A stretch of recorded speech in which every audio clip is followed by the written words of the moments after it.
Welcome back to another. Today we're doing March Madness predictions for both the men's and women's tournaments.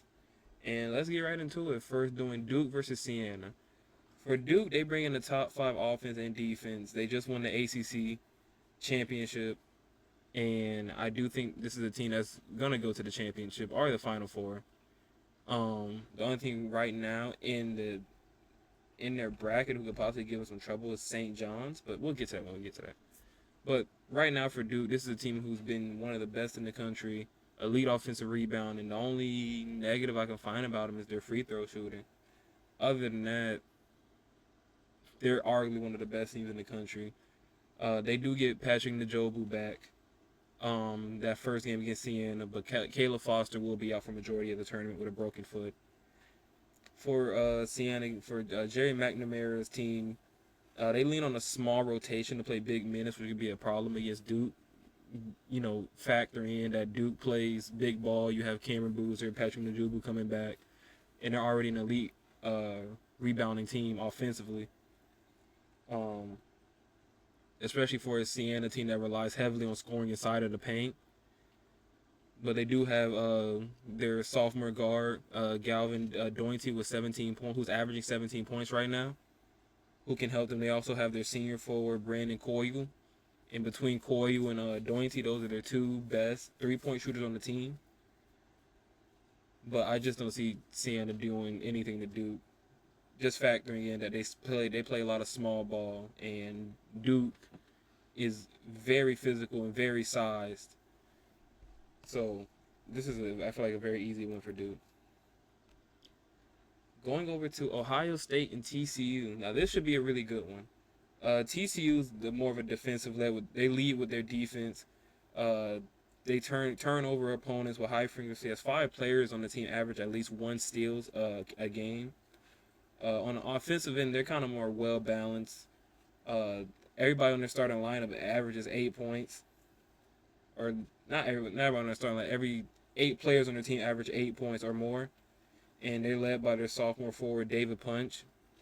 With wins in 9 of their last 11 games heading into this game, I think TCU could possibly win this game, but I like Ohio State, and let me kind of tell y'all why. So Ohio State coming into this, beating Purdue, Wisconsin, Indiana, and even knocked off Iowa. I think this is a team who's playing probably their best ball right now, with Bryce Thornton's averaging 20 points right now. They're also above average defensively, especially against the three-pointer. So I think everything is clicking for them right now. I think the biggest thing for this game is if they don't turn the ball over. TCU is a team who takes advantage of turnovers, like I just said they do. And as long as Ohio State does not turn the ball, they will beat TCU. But if TCU can get Ohio State to turn the ball over, then TCU will win. But give me Ohio State to beat TCU. Now you have St. John's versus Northern Iowa. St. John's kind of had a very disappointing last season, but I think coming into this season, they played really great. And right now, I think they're playing some of their best basketball. And this is a team who could possibly reach a Final Four too. Right now, they have their senior forwards, Bryce Hopkins, and I'm probably going to say this wrong, Zebai Elafor. I probably said that completely wrong. Right now, they're both kind of averaging 16 points per game. I think this is a team that can go very far. They're very aggressive defensively. I do not think Northern Iowa is going to beat St. John's. So I think this is probably a clear winner for St. John's. Next, we have Kansas versus Baptist. Now, I forgot to talk about Northern Iowa and that St. John's. I kind of forget at St. John's. Well, hold on. We're gonna go over Northern Iowa real quick. So, Northern Iowa is also a really good defensive team. This is probably one of their best units they probably had. They're holding teams to just 29% from the three, and then they're shooting 65% from the field in their final 2 games. So they have some pretty good stats actually coming into this game. But like I said, St. John is going to win. But going back to the Kansas and Baptist. For Kansas, I think they just have to go in this game and just kind of get it over with. Don't keep Baptist close in. the Jayhawks do really good at playing defense. With your, of course, you got your freshman guard De'Aaron Peterson, who's averaging nearly 20 points a game. Um, Even though this is a team that struggles with rebounding and turnovers, and they have trouble playing against aggressive defenses, and they've been kind of very inconsistent this whole season. They've been inconsistent shooting the ball, but they do have probably the best free throw shooting percentage out of all these teams in the tournament. But give me Kansas to upset Baptist, even though Baptist is a pretty solid team. They beat Utah Valley in a WAC title game, and they have won 15 of its past 17 games, and getting it done primarily done on the defensive side. So if they come in this game with the aggressive defense, they could probably shake Kansas a little bit. And then their star player Dominique Daniels Jr. He will have to play like he did in that conference tournament where he had 41 points and then 23 points in the next game. So I think if Baptist wants to win, they just have to keep it close throughout and play very aggressive defense. But give me Kansas to beat Baptist. Next, we have Louisville versus South Florida. I really like South Florida in this game because Louisville has been one of probably the biggest question marks, and it's probably out of all these teams in the tournament. I do think South Florida has a really good team. I will get into why I think what could be a problem to them either if they win this game and go to the next one.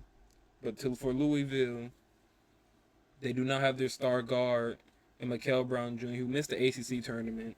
Louisville is 7-5 without him and 16-5 with him. The Cardinals take over 52% of their shots from behind the arc, the fourth highest rate in the nation. And then, but here's also the thing, they have their shots inside blocked at a top 20 rate. So this is a team that could win by 30, but then lose by 30. Like, they're such a good and bad team. And this game is really shaky, but I like South Florida. South Florida, they're a balanced team. They rank 60 nationally in both offense and defense. But I think the only problem they could run into is they rely heavily on their starters to play big minutes. Because all of their starting lineups average over 11 points. And then you have Wes Ennis and Joseph Finney, who both are really amazing three-point shooters, with each reaching 100 three-pointers made this season. So give me South Florida to beat Louisville. Next, we have Michigan State versus North Dakota State. I'm going to go with Michigan State. They have let me down in the past a lot, but Michigan State is probably one of the most balanced teams in the tournament right now. With guard Jeremy Fears Jr., he's averaging 15 points a game and 9 assists. They run one of the best passing attacks to probably, I don't want to say, because I feel like there's some teams who run a better passing attack than them, but statistically they run one of the best passing attacks in the nation. And Carson Cooper and Jackson Coiler dominate the rebounding. Those are great teams. By the way, I want y'all to know, because somebody's brought this up before, yes, I am reading from my tablet, which is the script I wrote. So if I sound like I sound robotic reading something, I am. But Michigan State to me has been such a up and down. They are a really good team when they want to be, and then like they'll just disappoint you randomly. Also, I think one thing that's hurt them is they struggle shooting from the field, and I think that's something they have to be more efficient at coming into the tournament. I think that's something they have to be efficient at when playing North Dakota State. So for North Dakota State, they won a program record of 27 games and are in March Madness for the first time since 2019. But I think this is the best. They're better than that 2019 team. They do a great job at rebounding and preventing teams from, and they prevent teams from rebounding. So I think that's going to be a good matchup for these two teams. North Dakota does really good at boxing out, but to a Michigan State team that does really good rebounding with the two bigs that they have. They're a team who's really disciplined. They do not foul a lot. They're one of I think the lowest in the nation at committing fouls. So this, I think, should be a really good matchup. But give me Michigan State to kind of just take the edge over North Dakota State. I don't think this game is. It could be close. I think it's gonna be one of those games where I think the first half is close, but Michigan State runs away with it. So next we have UCLA versus UCF. This is a back and forth game for me. Um, so UCF gets into the tournament. They're losers. They're losers of their of 4 of their last 5 games. But when Johnny Dawkins' team is the right efficient offense that shoots well for beyond the heart, they have victories over Kansas, Texas A&M, Texas Tech, BYU, and Cincinnati twice. So they're battle tested. This is a team who could go far if their defense holds up, if their offense is consistent and shooting well. This is I like UCF to make a run to like maybe like the Sweet 16. But going up against UCLA, a team who's been up and down this whole season, but they have impressive wins over Illinois, Nebraska, and Michigan State. That came after their January win over Purdue with an efficient offense that takes care of the ball and a top 60 defense. They need I know their two guards are coming back to play after sustaining some injuries in the conference game, but give me UCF to beat UCLA. Next, we have UConn versus Furman. My bad, Chad. I can't talk. Um, UConn has been one of the more, I won't say shocking teams, but I think these are one of the teams that, if they make it far, it's not surprising. But if they don't make it far, it's like, because this is a team realistically who can get knocked out in the Sweet 16. Okay, we're gonna see if we have to play before I say that. But to go back to the game, UConn versus Furman. Right now, UConn is playing some of his best basketball. They lost in I think it's the Big East tournament. It's so many conferences in basketball, bro. I'll be forgetting because they have the same like almost name as another conference I'm thinking of. But the senior captain for them, Alex Carbon, can win his 3rd national championship with UConn. This is a team with a very aggressive interior defense and a balanced offense with 5 of their players scoring 10 plus points. You also have UConn's offense passes too well for defenses to key in on just one player like Solo Ball, who's averaging 13 points, and Terrence Reed Jr., who's also averaging 13 points. So UConn is looking like a team that's going to make it far. Do I think they're going to win it all? No, but I think they'll make it far. But for Furman, they're winners of 5 of their last 6 games. They entered the tournament hall with a 15-point win in the Southern Conference tournament title over East Tennessee State. Even Furman, the only thing is they have turnover issues on offense, though, which makes it worse by the team's inability to force miscues on the defense side of the ball. So this is a team who's really good, but really bad. And if you're struggling with turnovers, that's something that just doesn't fix itself overnight. It's something that's kind of hurt them in that championship run. So give me UConn to, of course, be Furman. Granted, Furman has upset some teams in the past. We know what they've done, especially Virginia fans. But give me UConn to be Furman.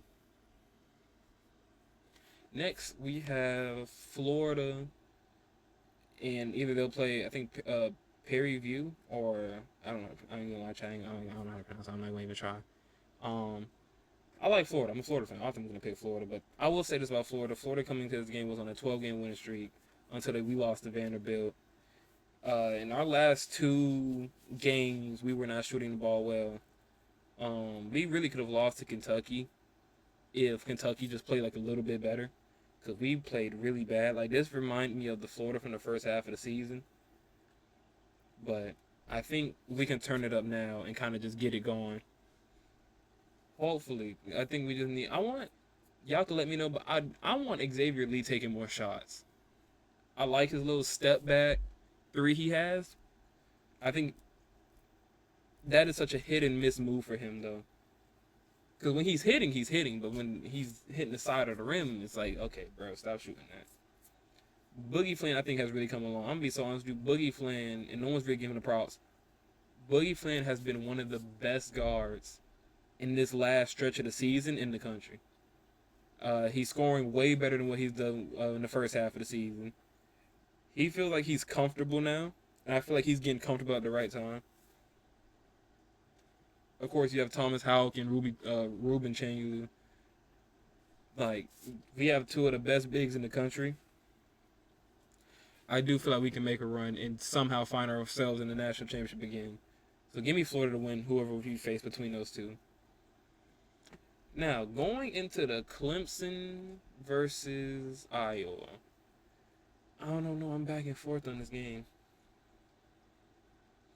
I watched both of them play. For Clemson, RJ Godfrey is the only active Tigers right now player averaging double-digit scoring at 11 points. Over 300 teams have a higher scoring leader. Clemson runs through with 9 players getting 18-plus minutes per game, and their strength is defense. That's the thing is with Clemson, their defense is amazing. Like, watching them, their defense is amazing. Their offense just sucks. That's just about it. The Tigers, also tell y'all this, the Tigers lost 6 of the 10 to end the season, which is a very, very concerning thing. The problem, which they actually got a good matchup against Iowa, because Iowa brings a slow-paced offense. They hold on to the ball longer than anybody in the tournament, but they're one of the most accurate teams shooting at the line for free throws. They have a very, since a lot of they run like a small, I won't say a small guard lineup, but they run a small lineup, so a lot of the defenders are very quick on their feet and kind of handsy, which gives them a very great defense. So I like them against Iowa. I don't know, Clemson. This is the thing about March Madness, because if Clemson comes to play, they'll blow out Iowa. But if they don't come to play, then Iowa's just gonna beat them. So it's just like, I don't know what we thinking here, chat. Let's go Iowa. I have a feeling Iowa's gonna do it. Now Vanderbilt versus McNeese. Of course, I'm gonna take Vanderbilt. Vanderbilt started the season 16-0. Vanderbilt has an offense and defense to make a run this year. Leading scorers Tyler Tanner and Duke Miles propel an offense that is elite at shot selection and free throw accuracy. In fact, you can expect a lot of free throws both ways as the commander. I'm so sorry, chat, because I be trying to talk fast, and I think that I be messing up words like that. The Commandadors, I said Commandador. Interior defenders have a bad habit of foul trouble. The fouls are a trade-off for a proficient at shot blocking and steals. So give me Vanderbilt to beat Magnesium. To give you a quick spiel on Magnesium though, because I'm finna talk about all these notes. I wrote these notes. We gonna talk about all these notes I wrote. Cause I was like, we just go over them because these are kind of like simple matchups. But nah, I spent 3 hours writing these notes. Even longer probably. But they entered the tournament last year. They actually beat Clemson last year. Their formula could actually remain the same as they do. They do force a lot of turnovers. What's interesting, they force turnovers on 25% of possessions and score 23 points off of those possessions. That's statistically, if you actually look at it, that's actually really good. So they're some of the best in the nation when it comes to doing stuff like that. They're not very big, which is gonna probably hurt against Vanderbilt. Vanderbilt's not really that big either.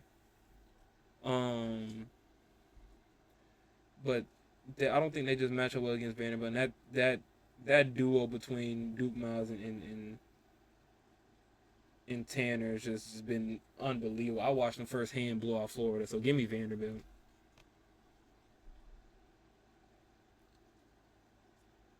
Now we have Nebraska versus Troy. I like Nebraska. I think this could be the year Nebraska actually does win a college, if I said football game. We know that's not going to happen. Any playoff source with college football for Nebraska, yeah, we know that's not happening no time soon. But for basketball, I think this, they can get them a win. They open up the season 20-0 on the strength of a top 10 defense and strong inside scoring. Price Stanford, my bad, 17 points per game, and he shoots 40% from the field. Well, actually from long range. I said from the field. He shoots 40% from three. This is a year Nebraska can actually cause some trouble. So give me Nebraska to beat Troy. And let's go over Troy stuff I wrote for them. Because I had to sit there and watch Troy games. That was annoying because Troy is they're good. It's just I think the games I was watching were not good ones to watch because they were making a lot of mistakes in those games I was watching. But they do have Thomas Doyle, who is 6'8" and averages a double-double and has 65 three-pointers. They also have somebody who is 6'7" and Victor Vladiz. And they have Scott Cross, who is 6'9". And then they have Theo Sang back from a knee injury, who missed the past 6 games. They're very tall. But give me Nebraska to beat Troy. Granted, I mess with Troy because they have some really nice players, though. But give me Nebraska. North Carolina versus VCU. Now, I've been seeing a lot of people have VCU to actually upset North Carolina because they don't have Caleb Wilson. But North Carolina has actually played good. I think we're forgetting North Carolina played good without Caleb Wilson. They're 5-3 with a win over Louisville. Like, I think we're forgetting they didn't really. Well, they do need him, but they've still won without him. And I just don't see VCU. My bad. Keeping up with that energy. Excuse me. Keeping up with that energy of play against VCU. But VCU shoots so many free throws, it's crazy. But they do have a fouling problem, and they also send people to the line often too. They send a lot of people to the free throw line. But other than that, they're actually a very good shooting team, and they have very good smart shot selection.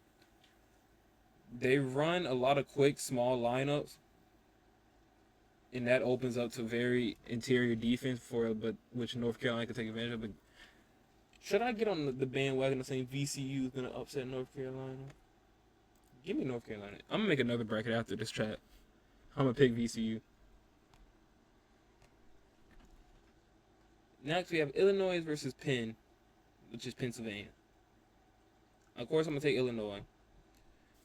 But Illinois has the most efficient offense in the nation with Keaton Wagler and David Markovich and Andrew Stojakovic.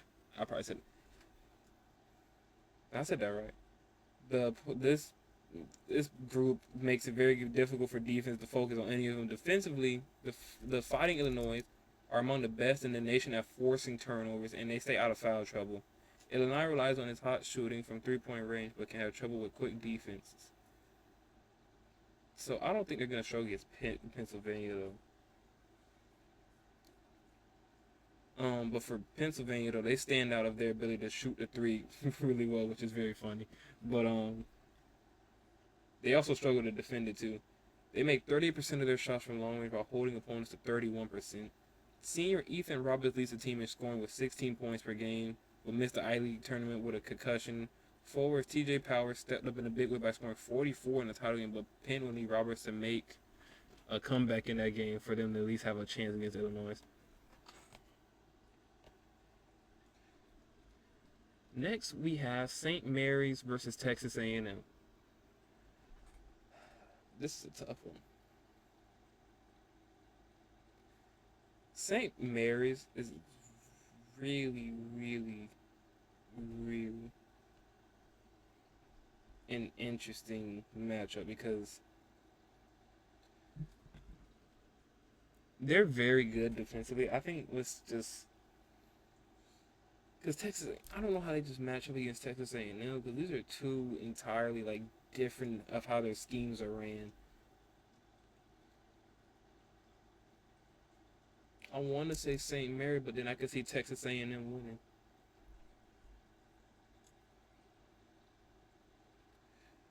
Um, I was looking for my notes. My bad. That's why I was kind of. The Aggies burst through the SEC to make it to the tournament, but with an offense that was third in the conference in three-point shooting and fourth in scoring. They lost to Oklahoma in the quarterfinal of the SEC tournament. Um,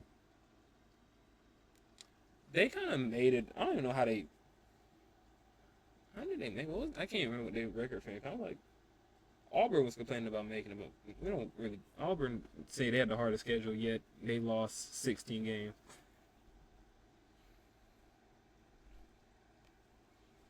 St. Mary's, they forced opponents into difficult shots and capitalized by raining down threes and hitting the offensive glass hard and connecting on free throws. They're 81% from the free throw, ranks as one of the nation's best. All five of their losses came against quality opponents as Gonzaga, Vanderbilt, Santa Clara, and Boise State.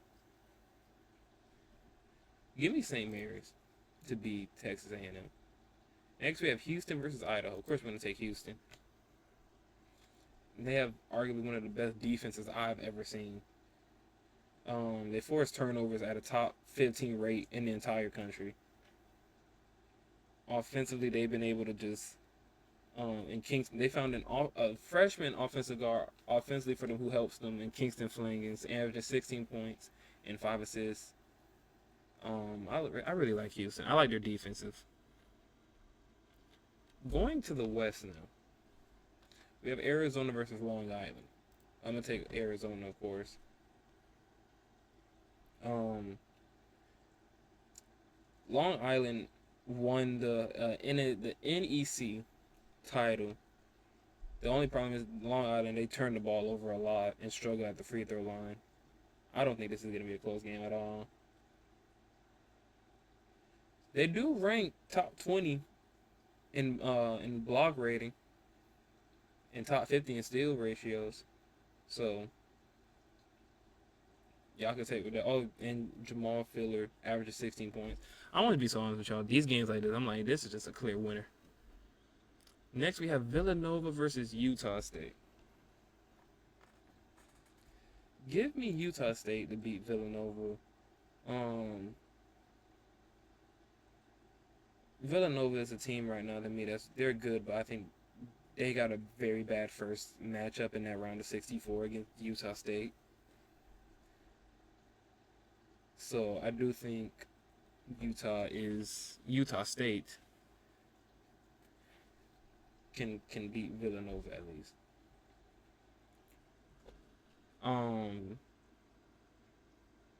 Next we have Wisconsin versus High Point. Now, I've seen some people have High Point actually beating Wisconsin. I really don't think so. Granted, they're on a 14-game winning streak entering this game, and they're also one of the best offenses in the country. But by average, they average 90 points a game, and they have been forcing teams to turn the ball over at a very high differential in these last couple of games, because they are top 10 in the nation in turnover percentage on offense and defense, with at least a sizable advantage in transition opportunities and free throws.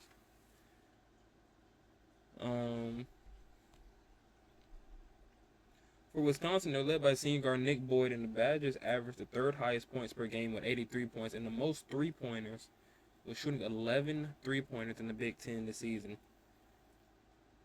You know,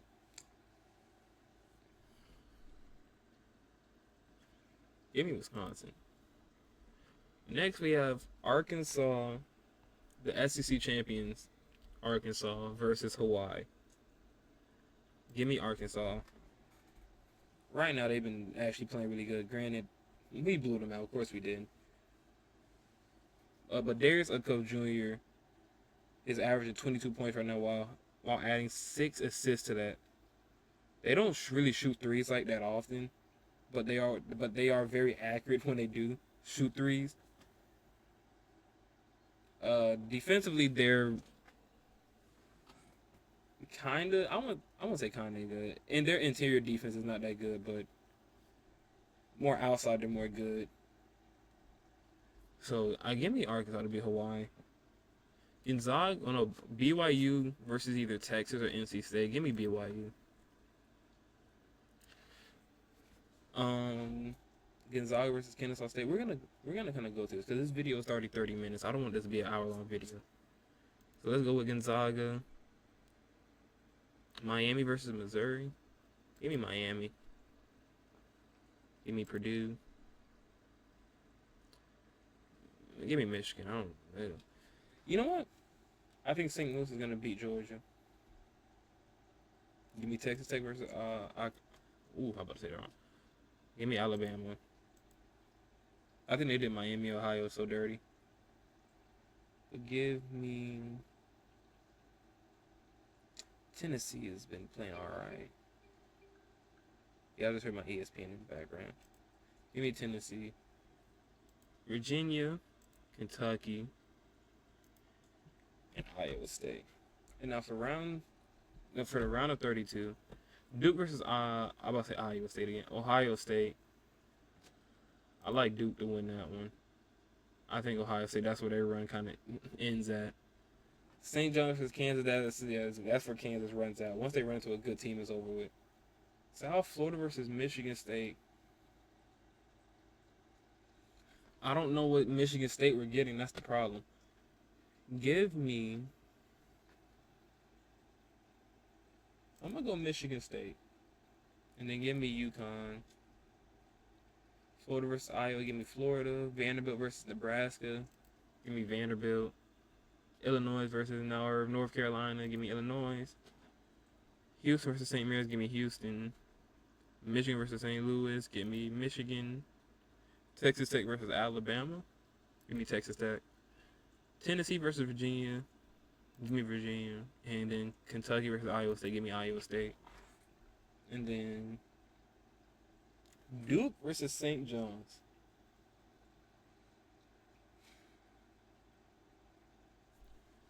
If St. John's come to play, they'll win that game. Give me St. John's to beat Duke. Y'all might call me crazy, but y'all have to see the vision. Michigan State versus UConn. Give me UConn. Michigan State, you'll run in there. I don't believe in y'all. I barely believe y'all to make it past South Florida. Give me Arizona versus Utah State. Give me Arkansas versus Wisconsin. Give me Give me BYU over Gonzaga. Give me Purdue over Miami. Give me Florida over Vanderbilt. Give me Houston over Florida. Over Illinois. Give me Michigan over Texas Tech, and give me Virginia over. And then give me St. John's. Oh, we didn't do this one over here yet. Oh, give me Arizona for Arkansas. Then give me Purdue over BYU, and give me Arizona over Purdue. Give me Michigan over Virginia. This actually might be where I run in that.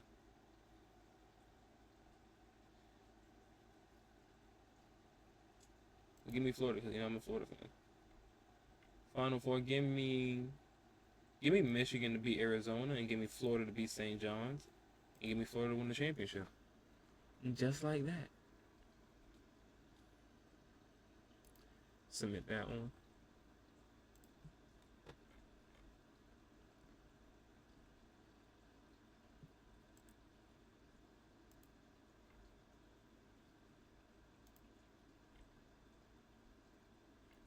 Okay, now we're doing the women's. UConn versus UTSA. Give me UConn. I don't really see how UConn is undefeated. I don't see UTS having a chance. Iowa State versus Syracuse.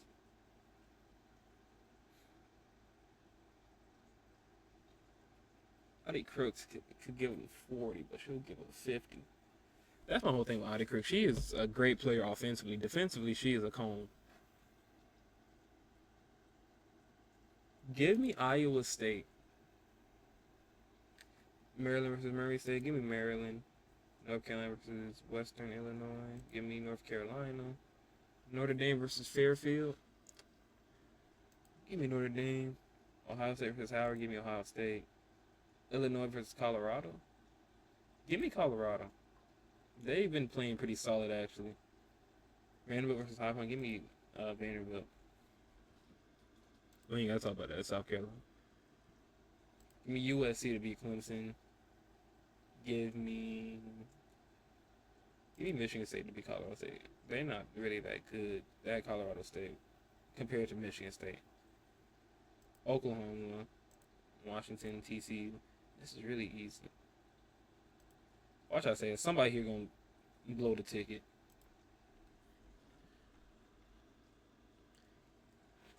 Give me UCLA. Wow, really? Both of the Baptists for the men's and women's made it. That's actually amazing. Give me UCLA. Give me Princeton to beat Oklahoma State.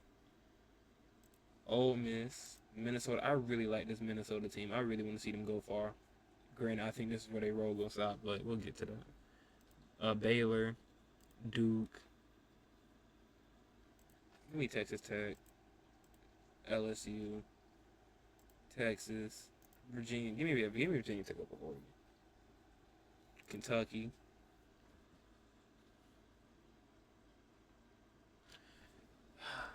Give me. I really like this West Virginia team, but I can see Miami, Ohio really doing it. We're gonna take the safer option and pick West Virginia. Give me Alabama versus Rhode Island. Give me Louisville. Give me NC State. Give me Tennessee. I believe in them. I believe in them. I believe in them. Give me UConn. I'm gonna have them go far anyway. I don't think anybody gonna really beat them. At least they haven't. They don't really have any tough competition over here to their standard. Give me Ohio State with Notre Dame. Notre Dame only has one good player, and that's the point guard. Once they start doubling her, that's what UConn was doing to them. Give me Vanderbilt, South Carolina, Oklahoma, TCU, Iowa, and then UCLA, Ole Miss. This will actually be a rematch from the beginning of the season, but I think Duke will win this time because Duke has rebounded their season. LSU, Texas, West Virginia. Oh man, give me Alabama, and then give me Louisville. I don't do it.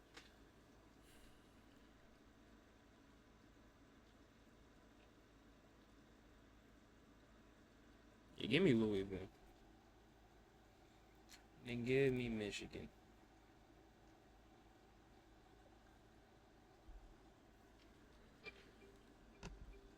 And then